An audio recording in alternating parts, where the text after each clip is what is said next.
thing with the limbic system.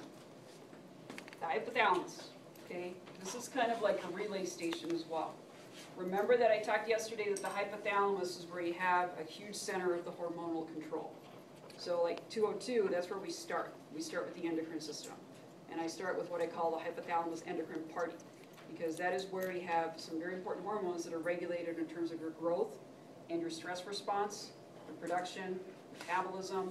All those hormones are coming from the hypothalamus. And then they're going to affect your pituitary gland, which then is going to secrete the hormones that then regulate the outcome of the end product, which could be your thyroid hormone, follicle stimulating hormone, sperm production, all those things.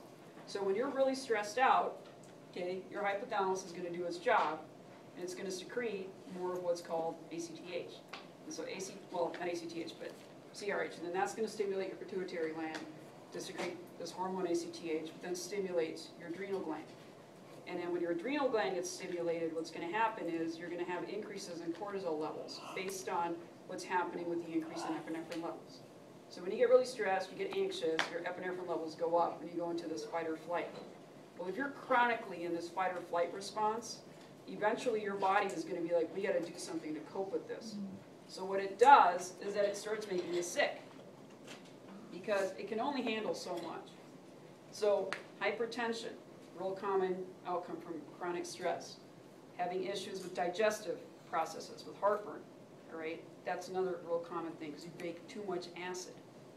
And then psychosomatic illness, this would be when you start getting into these depressive, anxiety type conditions. So all this stuff, okay, can tie into being too much. And the reason why is because you have a hormone called cortisol, right, that is the one that's being produced, and when that stays elevated for too long, then that ends up causing long-term issues as well. So this is where your hypothalamus is very tied in to what is happening with your emotions and then what happens with your autonomic nervous system.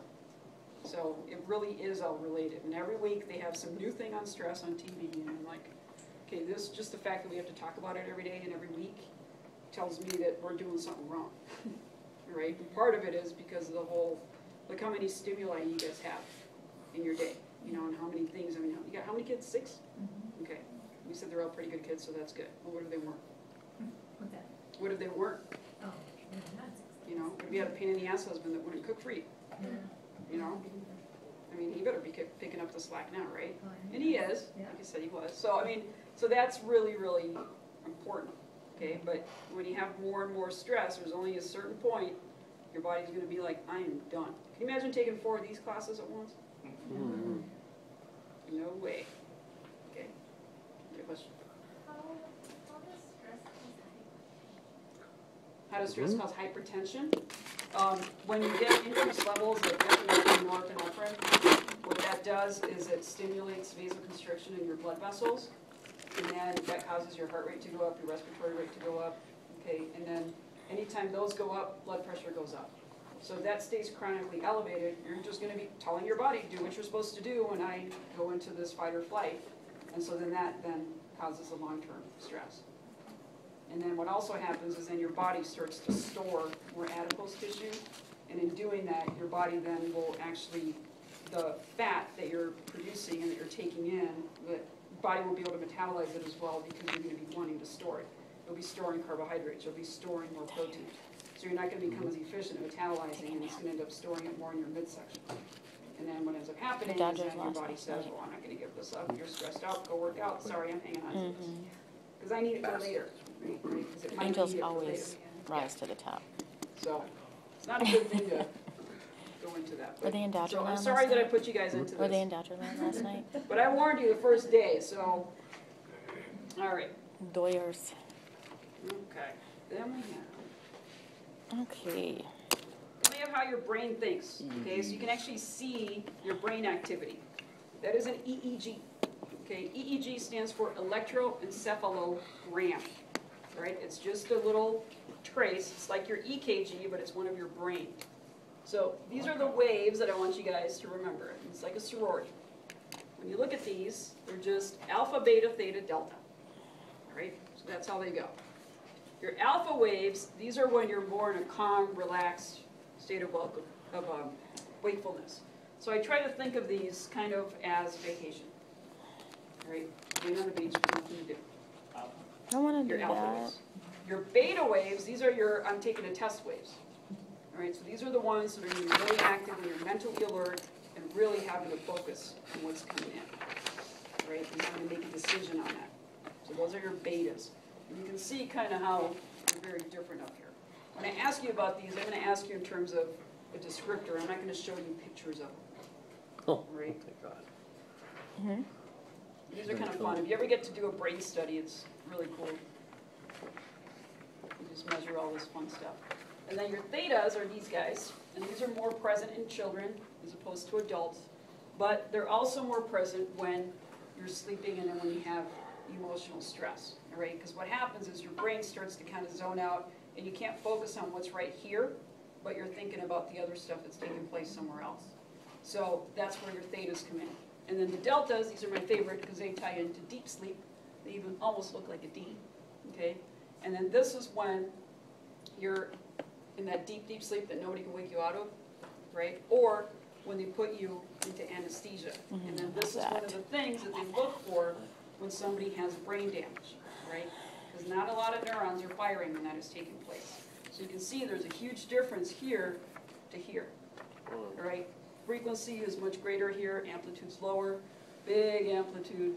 Okay, so I kind of think of this as like a sluggish brain, and that's how I was always able to remember that.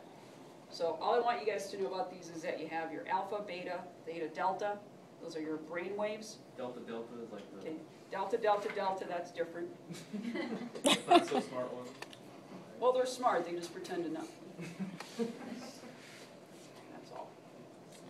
All right, One is the definition of those. yeah, just know what the definition is. Reticular system is rapid. Remember, your reticular system is where it's just above, in that, it's the outer section of that thalamus. And remember that that is the area where your consciousness, your alertness, your ability to focus, all that comes from. And if you get that damage, that's when you go into a coma, and you can't come out of that. So that's why that ties into reticular. Then your sleep, which is what some of you are going into right now, all right? So the last thing I want to talk about is really important. Right now, I don't know how many of you in here sleep at least 7 hours a night, but you should, okay, if you can get there, because you need to go through these different phases of what's called REM sleep, all right? So we function on 24 hours, which is, I guess, based on our multitasking world, not enough, all right? But this is what you have. So you have non-REM, which stands for non-rapid eye movement. And these are the first few minutes or when you're going to be falling asleep. And then you have REM, which is rapid eye movement sleep. REM sleep is like you were awake, but you're asleep in terms of how your body responds. All right? But the thing is that your skeletal muscle is not really active. All right? So you're not really doing something when you're still sleeping. So these are the things that you're going to see when you're in that REM sleep. So it's like being awake. But here's the phases. Okay, so here's what happens. So when you're in these sleep stages, you're going to alternate through these different colors here. And all these are, this is awake, up here on the red, the tan is your REM sleep, and then these are the stages that you go through as you're working into the deep sleep. These little lines, what they do is that they tell you, okay, see this line here, how long you're in that state for that particular hour when you're sleeping. So what happens is as you're falling asleep, okay, you're just going to be dropping down into these deeper stages. This is your non-REM right here as you're coming down through these.